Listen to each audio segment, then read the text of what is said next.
নমস্কার। গল্পসঙ্গীর গল্পের আসরে আপনাদের স্বাগত জানাই।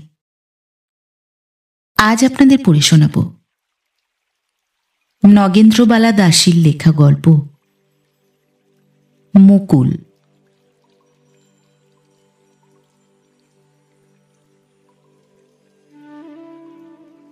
যখন আমার বিবাহ হয় তখন আমার বয়স 11 বৎসর। কিন্তু বয়স অল্প হইলেও আমার শাশুড়ি না থাকায় বিবাহের 1 বৎসর পর হইতেই আমাকে নিয়মিত রূপে স্বামীর ঘর করিতে হয়। শ্বশুর ও স্বামী ভিন্ন শ্বশুরালয়ে আমার অন্য কোনো অভিভাবক ছিলেন না। বিবাহের 5-6 বৎসর পরে একদিন রাত্রিতে আমি আমার 8 মাসের ছোট মেয়েটিকে কোলে লইয়া বসিয়া আছি। স্বামী সম্মুখে বসিয়া গল্প করিতেছেন। বাহিরে ভয়ানক দুর্যোগ, যেমন ঝড় তেমনি মুষলধারে বৃষ্টি। এমন সময় বাহির হইতে শ্বশুর মহাশয় বলিলেন, সুবোধ, একবার এদিকে এসো। স্বামী তাড়াতাড়ি বাহির হইয়া গেলেন। আমি কৌতূহল সংবরণ করিতে না পারিয়া ধীরে ধীরে তাহাদের অনুসরণ করিলাম। একটা দ্বারের অন্তরালে গিয়া দাঁড়াইলাম। বোধহয় আমার আসিবার পূর্বেই তাহাদের 2-1 কথা হইয়া গিয়াছিল। আমি একটা কথা শুনিলাম, কিন্তু হঠাৎ মর্ম বুঝিতে পারিলাম না। শ্বশুর মহাশয় বলিতেছিলেন, এরকম বিপদে একজন কুলীন ব্রাহ্মণে পাল্টা ঘরের আর একজন কুলীন ব্রাহ্মণের মান রক্ষা না করিলে আর কে করিবে? আপনার আদেশ আমার অবশ্য পালনীয়, কিন্তু বাবা।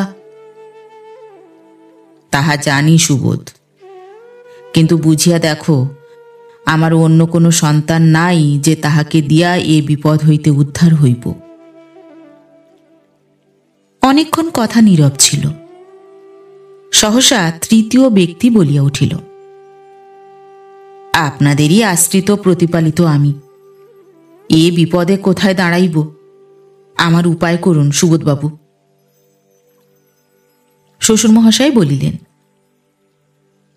কি বলো সুবোধ? একমাত্র তোমার মতামতের উপর এই শুভ কার্য নির্ভর করিতেছে। স্বামী অনেকক্ষণ নির্বাক ছিলেন।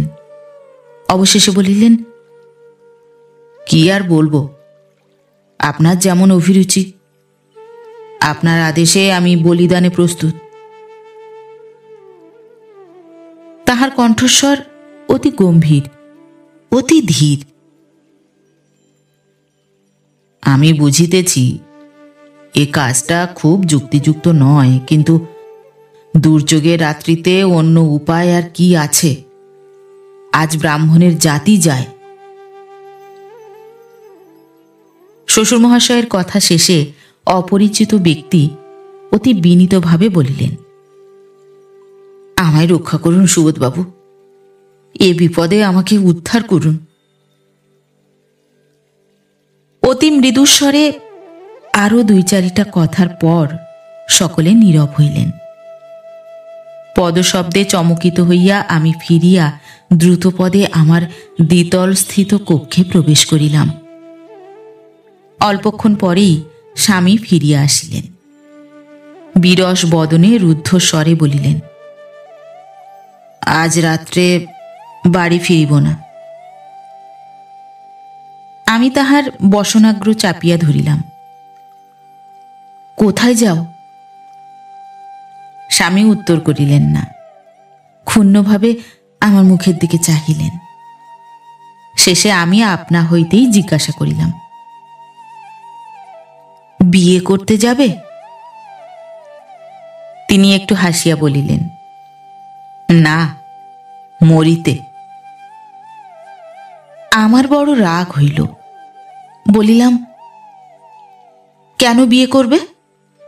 তোমার তো স্ত্রী এখনো মরে নাই।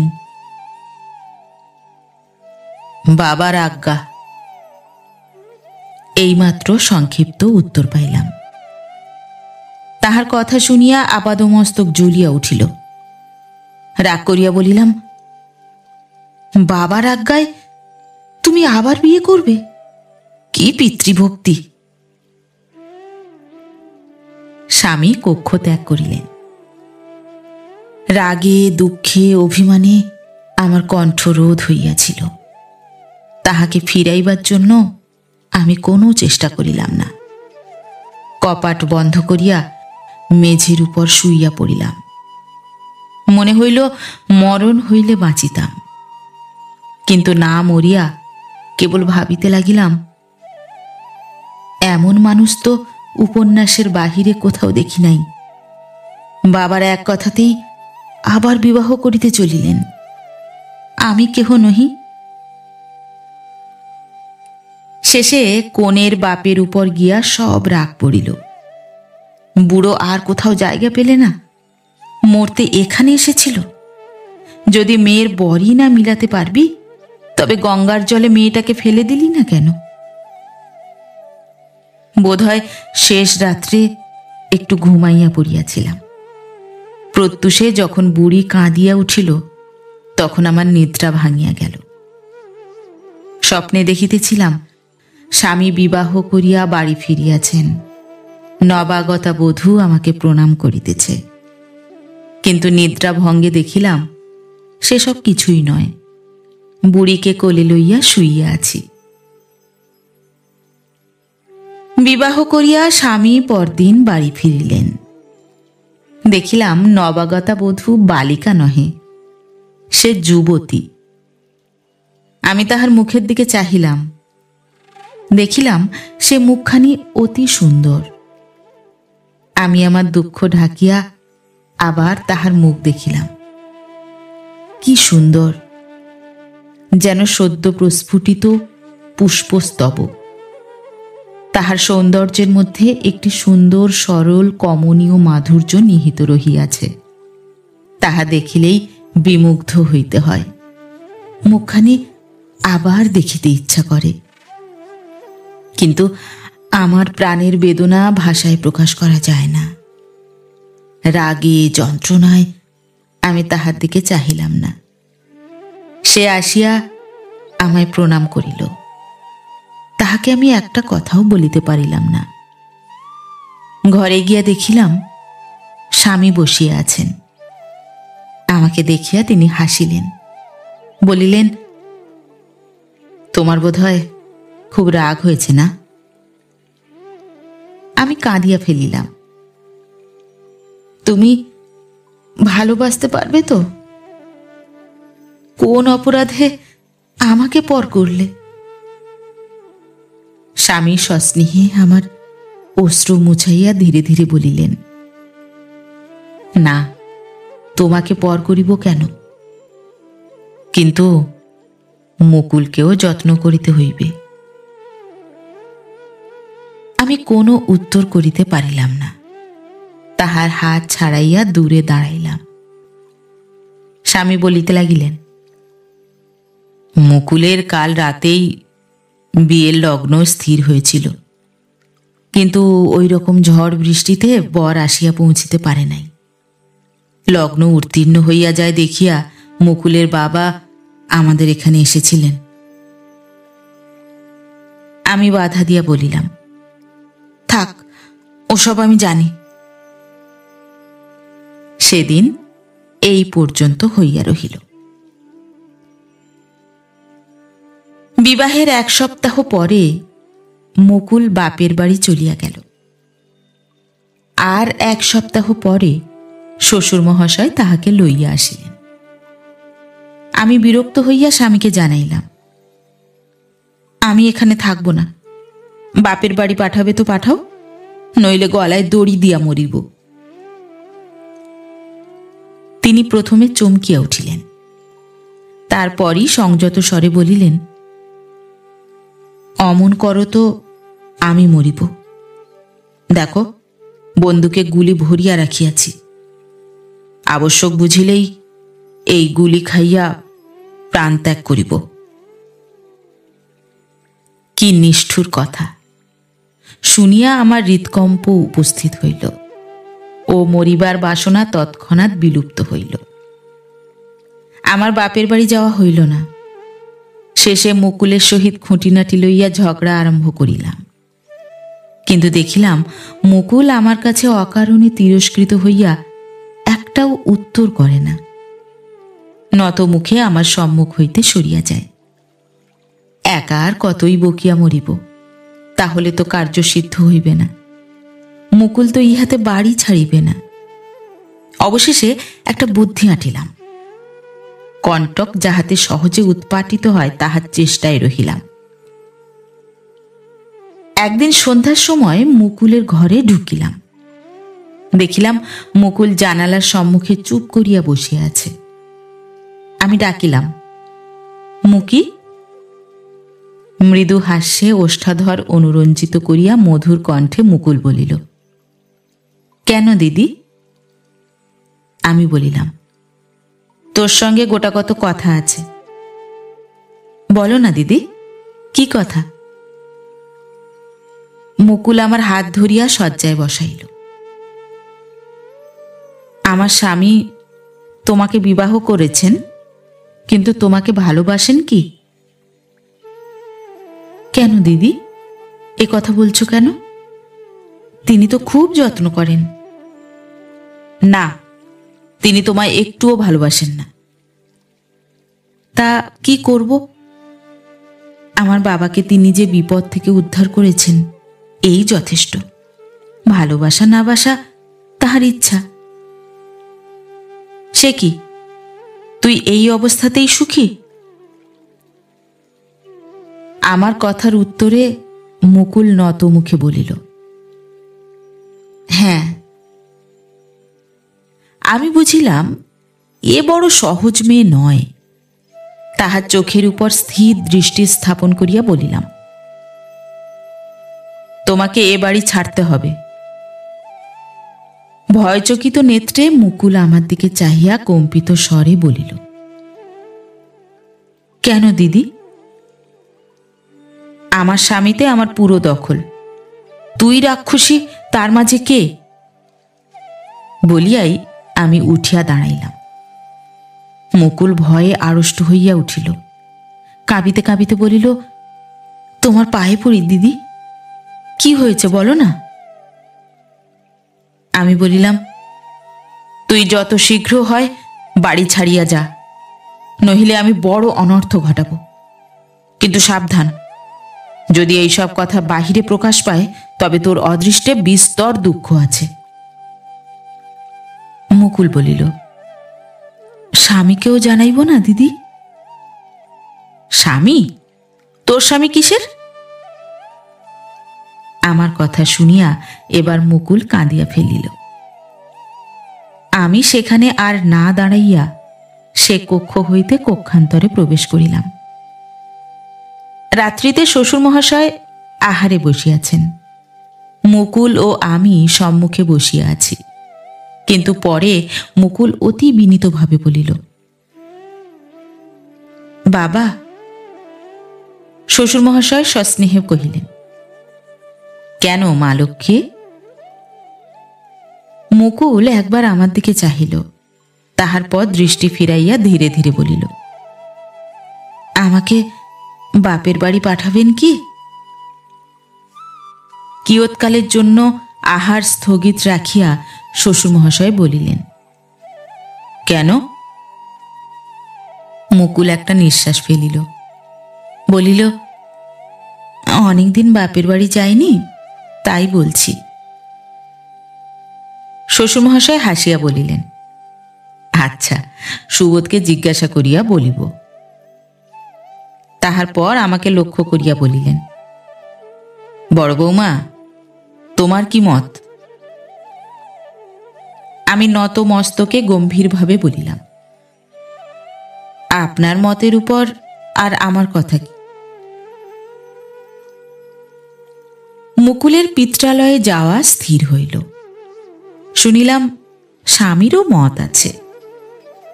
বড় দুঃখের পর নিঃশ্বাস ফেলিয়া বাঁচিলাম। বিদায়ের সময় আসিল। মুকুল স্বামীর কাছে বিদায় লইতে গেল। আমি গোপনে দেখিলাম তাহার মুখে মৃদু হাসি, কিন্তু নয়নে 2 ফোঁটা অশ্রু। সে ভক্তিভরে অবনত মস্তকে স্বামীকে প্রণাম করিল। পদধূলি লইয়া মাথায় দিয়া আবেগপ্লুত কণ্ঠে বলিল, আমাকে আজিকার মতো বিদায় দাও, আবার মরিবার দিন বিদায় লইব। বলিতে বলিতে তাহার নয়নের সঞ্চিত অশ্রু সুকোমল গণ্ডে গড়াইয়া পড়িল। মুকুল একটা দীর্ঘ নিঃশ্বাস ফেলিয়া অনিমেষ দৃষ্টিতে স্বামীর মুখের দিকে চাহিয়া রহিল। এত শীঘ্র ও কথা বলিতে নাই মুকুল, আমরা এখনো অনেক দিন বাঁচিব বলিয়া স্বামী আদরে তাহার মুখ চুম্বন করিয়া সস্নেহে তাহার মস্তক বক্ষে ধারণ করিলেন। দেখিলাম উভয়ই নির্বাক। আমি দীর্ঘ নিঃশ্বাস ফেলিয়া তৎক্ষণাৎ সে স্থান ত্যাগ করিলাম। মুকুল শ্রাবণ মাসের শেষ ভাগে পিত্রালয়ে গিয়াছিল। ইহার মধ্যে সে আর এখানে আসে নাই, আসিবার চেষ্টাও করে নাই। করিলে কি হইত কে জানে। শুনিতাম তাহার সমবয়স্করা জিজ্ঞাসা করিত, তুই এবার শ্বশুরবাড়ি গেলি না কেন? সে হাসিতে হাসিতে বলিত, তোরা যেমন বোকা, কে আবার সাত করে সতীন ঘর করতে যায়? গুরুজনের কেহ কেহ এ কথা জিজ্ঞাসা করিলে সে নতমুখে গম্ভীরভাবে বলিত, বুড়ো মা বাপ কটা দিনই বা আছেন, এই বেলা তাঁদের সেবা করেনি। যাহা হোক, আমার চক্রান্তটা একেবারেই চাপা পড়িয়া গিয়াছিল। আশ্বিন মাসের পূজার সময় মুকুলের দাসী একখানা পত্র লইয়া আসিল। মুকুল লিখিয়াছে, দিদি, অনেক দিন তোমায় দেখি নাই, দেখিতে বড় ইচ্ছা করে। সে কথা যাক, এই পূজার সময় মা তত্ত্ব করিলেন, ইহার সঙ্গে আমি 2 শিশি দেলখোস পাঠাইলাম, তাহা তুমি লইও। আমার দাদা এবার পূজায় এই 2টা আমাকে দিয়াছিলেন, কিন্তু দেখিলাম আমার ইহাতে কোনোই দরকার নাই।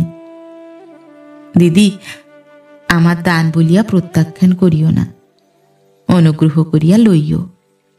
শুনিয়াছি দেলখোস খুব ভালো গন্ধদ্রব্য, আমার প্রণাম গ্রহণ করিও।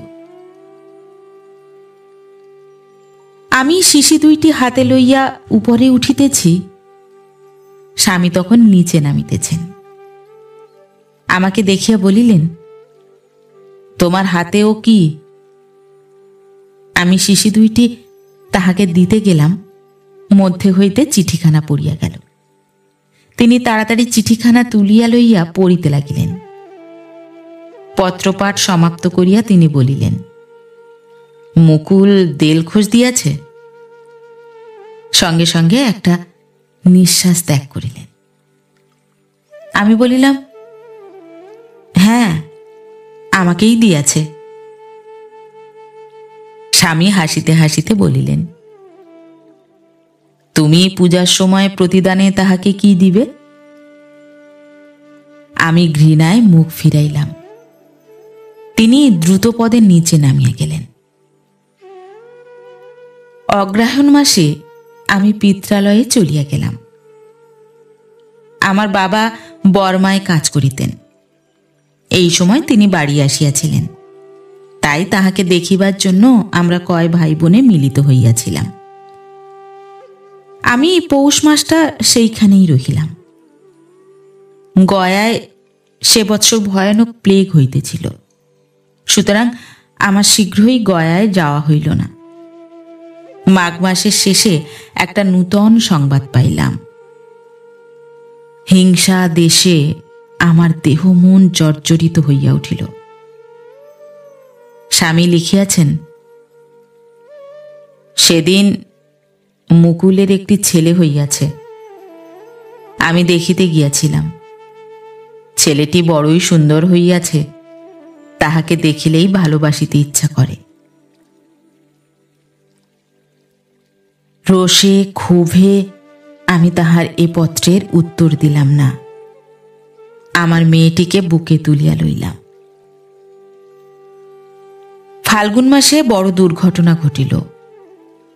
শ্বশুর মহাশয়ের পত্রে শুনিলাম স্বামী প্লেগাক্রান্ত। ভয়ে বিষাদে আমার শরীরের রক্ত শুকাইয়া গেল। আমি তাহাকে দেখিবার জন্য উদ্বিগ্ন হইয়া উঠিলাম। কিন্তু শ্বশুর মহাশয় প্রতি পত্রে লিখিতেছিলেন, বৌমা যেন এখন এখানে না আসেন। তাহার নিষেধাজ্ঞা মানিয়া চলা আমাদের একান্ত কর্তব্য। কাজেই যাওয়া আর হইল না। 3 সপ্তাহ পরে আমি মুকুলের একখানি পত্র পাইলাম। সে প্রথমে লিখিয়াছে, দিদি, আমার চিঠি পড়িবে কি? তাহার পর লিখিয়াছে, দিদি, তোমার স্বামী আজকাল অনেক ভালো আছেন। আমি শ্বশুর মহাশয়কে অনুরোধ করিয়াছি যাহাতে তুমি শীঘ্র আসিতে পাও। তুমি আসিলে আমি অনেকটা নিশ্চিন্ত হই। বুঝিলাম সে এখন শ্বশুরালয়ে। তাহা হইলে সে স্বামীর এই দুঃসময়ে তাহার শুশ্রূষা করিয়াছে। বোধ করি সমস্ত দিন রাত জাগিয়া তাহার সেবা করিয়াছে। আমার মন কি জানি কেন অনেকখানি নরম হইয়া গেল। হঠাৎ মনে হইল তাহার উপর আমি বড় অন্যায় আচরণ করিয়াছি। বৈশাখ মাসে শ্বশুর মহাশয়ের পত্র পাইয়া আমি গয়ায় উপস্থিত হইলাম। দিদি, এসেছ?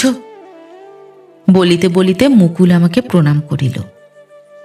লজ্জায় ঘৃণায় আমি কোনো কথা কহিতে পারিলাম না। মুকুল আমার হাত ধরিয়া উপরে লইয়া চলিল। যে ঘরে স্বামী শয়ন করিয়াছিলেন সেই ঘরে লইয়া গিয়া মুকুল মৃদুস্বরে বলিল,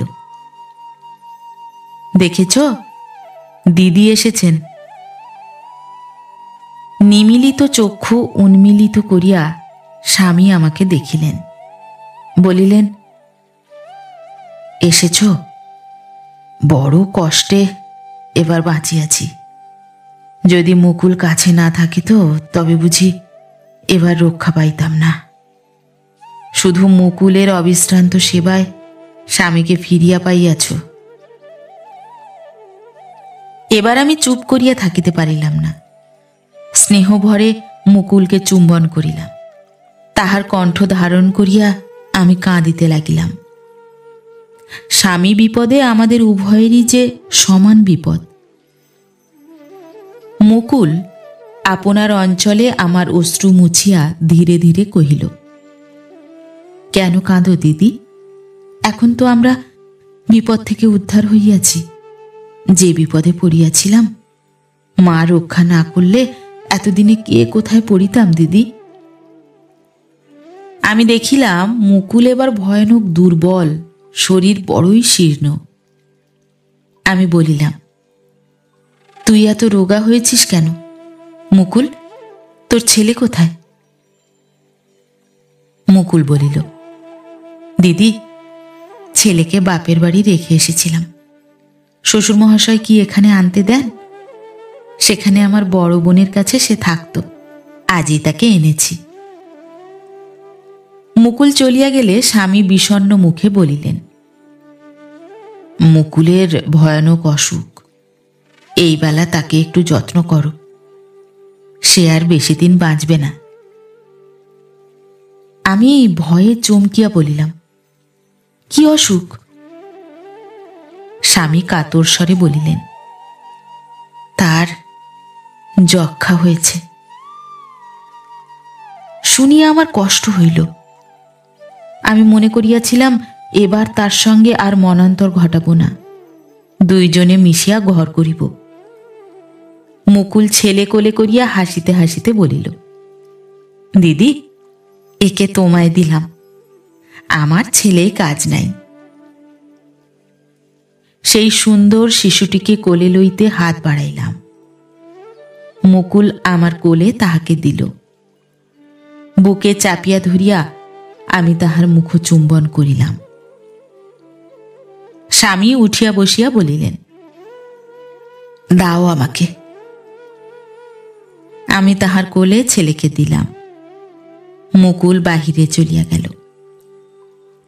যখন নির্জনে মুকুলের কাছে দাঁড়াইলাম, তখন সে একটা নিঃশ্বাস টানিয়া অতি কষ্টে বলিতে লাগিল, দিদি, এবার আমি মরিব। আমার সব কাজ ফুরাইয়াছে, আমি নিশ্চিন্ত হইয়াছি। সে একটা বাক্স খুলিয়া ফেলিল। স্নিগ্ধ গন্ধে কক্ষ আমোদিত হইয়া উঠিল। মুকুল বলিল, দিদি, আমার শরীর যখন খুব খারাপ হয়ে পড়েছিল, তখন স্বামী একটা না একটা কিছু হাতে করিয়া প্রায়ই সেখানে আমাকে দেখিতে যাইতেন। তাহার উপহারগুলি অতি যত্নে তুলিয়া রাখিয়াছি। দেখো, এই কাপড়, জ্যাকেট, কুন্তলিন, দেলখোস, আতর, ল্যাভেন্ডার, চিক বাজু, ইয়ারিং সবই তিনি দিয়াছেন। আমি তোমাকে দিলাম। আর তার কাছে যা পেয়েছি দিদি, তা আমার বুকে লুকানো আছে। সে শেষের কথাগুলি বড় আর্দ্র স্বরে বলিল। আমি বলিলাম, মুকুল, তুমি বারবার ও কথা করছো কেন? এবার আর আমি তোমাকে কিছু বলিব না। মুকুল বিষাদের হাসি হাসিয়া বলিল, দিদি, এবার আমাকে যেতেই হবে। মুকুল কথা শেষ করিয়া একটি নিঃশ্বাস ফেলিল। তাহার অশ্রুপূর্ণ চক্ষু অঞ্চলে মার্জনা করিয়া মাটিতে বসিয়া পড়িল। ভয়ে আমার দেহ কণ্টকিত হইয়া উঠিল। তাহার কাছে বসিয়া তাহার মাথায় হাত বুলাইয়া সস্নেহে বলিলাম, মুকুল বোন, তোমার কি খুব অসুখ করছে?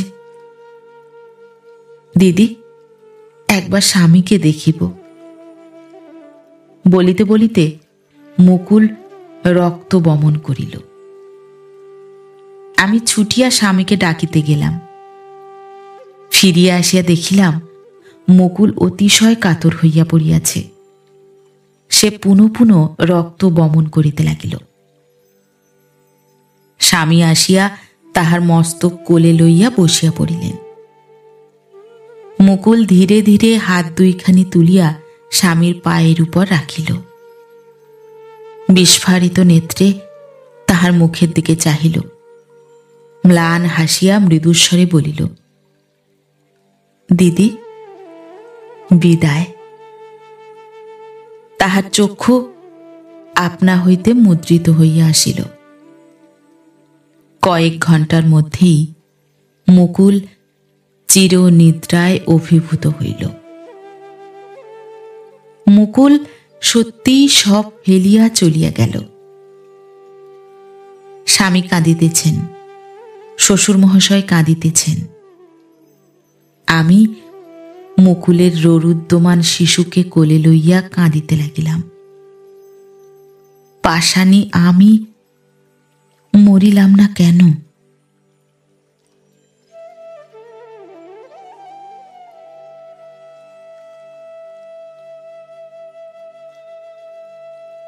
নমস্কার। নতুন একটি গল্প নিয়ে খুব শিগগির ফিরে আসছি। ততক্ষণ সবাই ভালো থাকবেন, সুস্থ থাকবেন। গল্প পাঠ কেমন লাগলো অবশ্যই কমেন্ট করে জানাবেন এবং ভিন্ন ভিন্ন স্বাদের অডিও স্টোরি শোনার জন্য অবশ্যই চ্যানেলটি সাবস্ক্রাইব করবেন। ধন্যবাদ।